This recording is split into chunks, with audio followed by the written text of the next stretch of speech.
Hi everyone, my name is Satyam Raha. Welcome back to my channel. And this is the second video in this series, Astrology, Scientific Perspective. You see, in this video today I'll be explaining in details and I'll show examples, right? In the last video I explained verbally, but in today's video, as you can see in the screen, so I have written out the things which I have explained in the last video.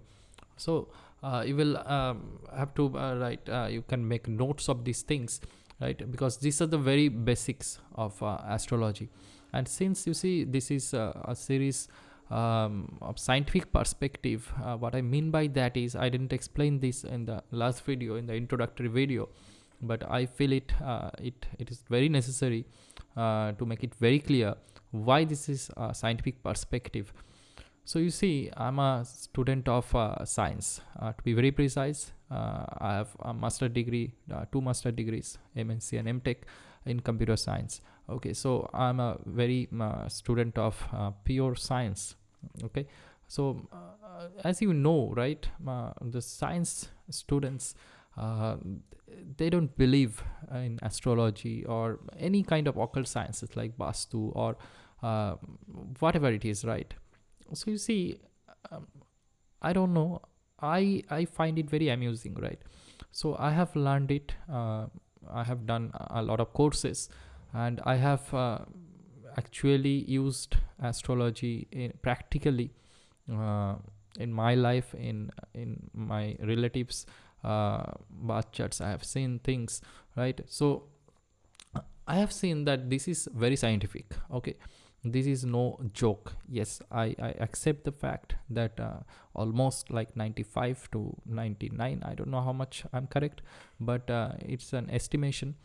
So 95 to 99% of the astrologers or whoever practices occult science is making a fool out of everyone, okay, just for money. That I accept that fact, right? But the 1% or the 5%, the very, very less ones, they actually know the things, okay, what they're doing, they know it, right? And this is very scientific science. Okay, it is occult science, so obviously you have to understand that this is a science. Okay, there is some formulas, there is some logics which works behind the scene. Okay, it's not like okay, there are some people who are divinely based. They do not need any charts or any time, any details of the person. They can see through hands or palmistry, or they can simply predict. So they are divinely blessed. Okay, I'm not talking about them. I respect them, and they have different powers. Okay, but what I am talking about, or what I am going to explain in these series of videos is, or what I have learned is the scientific version of astrology. Okay, it is pure science, and we have so much logic. Everything behind the scene works through some predefined logics. Okay, so if you understand it, it's very easy, believe me. If you make your cup free, okay, make your cup empty, and you have a nature to learn things, you can learn it very easily. I have learned it. Okay, so it is very easy, and it is very intuitive, it is very logical, I must say. Okay, being a student of science, I must accept it. This is very much truth. Okay, it's not like that. It's not a waste of time. It is not like the predictions go wrong, or someone throws some predictions at you and it may work, may not work. No, it's not like that. It works. Okay, it's already predefined, and obviously you can change the things, because there are chances. You will understand it in next videos, but the things which are already present in your chart, it works. Okay, and it is very, very much true. You have to understand that. So with that belief and with that faith, I have learned this particular science. And now why I'm doing this series of videos, just to prove or bring in front of all the people that it's very easy to learn if you have faith, if you have belief. Okay, it's a simple knowledge. Okay, and obviously not everyone can learn this, that is for sure. Your chart must support your learning this science, because this a difficult science. This is not very easy, but in my videos I'll try to explain in the most scientific order, okay, so that you can understand it and use it practically for you. Okay, so with that thought in mind, let's proceed. So you see, in the last video, you can I hope you can see my screen. In the last video I talked about the houses, the 12 houses, right? Everything in our life is based on these 12 houses, the 12 agendas, right? And these 12 houses and their attributes, I have written it down for your understanding. You can take a note of it, or you can take a snap of it, right?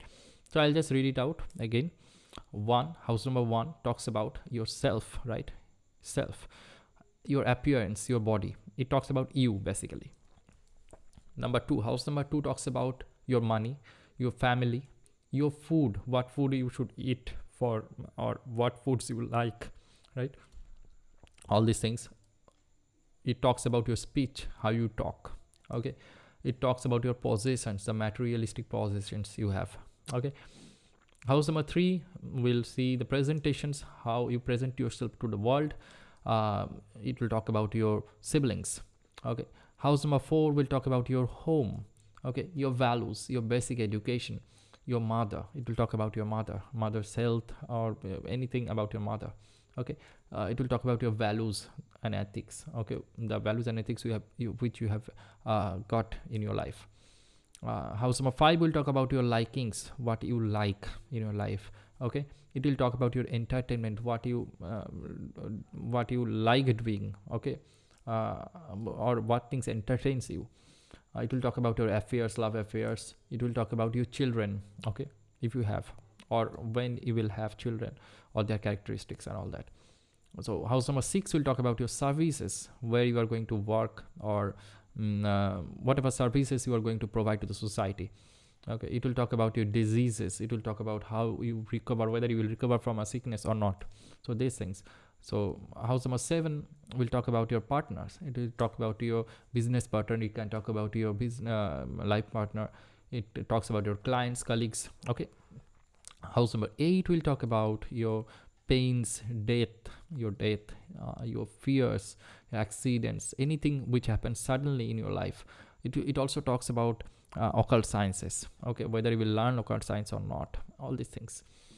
House number 9 will talk about your spirituality, whether you will attain spirituality or not, whether you like spirituality or not.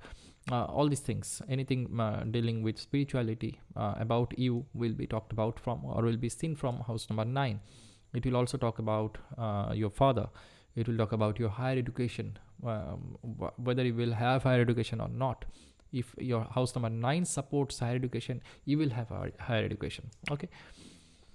So I think I have missed house number 10 here, okay? Sorry for that. Maybe I'll just make a note of it. So let me write it here, house number 10. So basically house number 10 deals with your work, okay? It is a house of karma, okay? House number 9 is dharma, house number 10 is karma, okay? Your work, yeah, your profession, okay? It will also talk about your fame, okay, whether you will have fame and name in the society or not, okay? So all these things are seen from house number 10, okay? House number 11 will talk about your success, your fulfillments, your desires, your friends, okay, your manifestations, all those things. House number 12 will talk about mostly negative things, like hospitalizations, jail, okay, foreign lands, whether you will be traveling to foreign or not, like your expenditures, okay? It will talk about your long-term investments, okay? It will talk about your bed pleasures, sexual pleasures, and all those things. So house number 12 is also it deals with moksha, okay, whether you will attain liberation or not, or anything regarding that is house number 12. You can see from house number 1 it starts from you, and through 12 it's the liberation. So, and it's a cycle, okay? So these are the basic attributes of the 12 houses.